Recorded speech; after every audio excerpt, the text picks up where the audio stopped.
So a question we get asked all the time is, what's the difference between the Montessori approach and the play-based approach?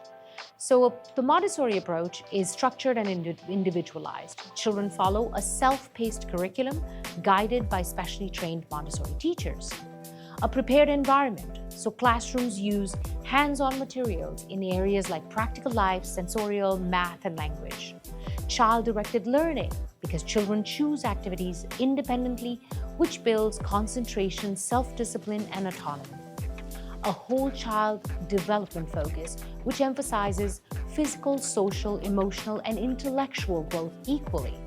An example would be a 3-year-old might be practicing careful movement by walking on a line with a glass of water, learning how to control and focus.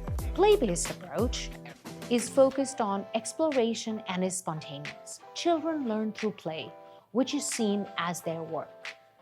It has a social and creative focus, so it encourages cooperation, communication, and imagination through group activities. It's less structured because teachers guide rather than direct, which is the same for Montessori, following child's interests to create learning opportunities. It has real-world learning because children explore concepts like math, science, literacy through hands-on real-life experiences. An example activity is building a tower with blocks, and discussing its height introduces early math and engineering concepts.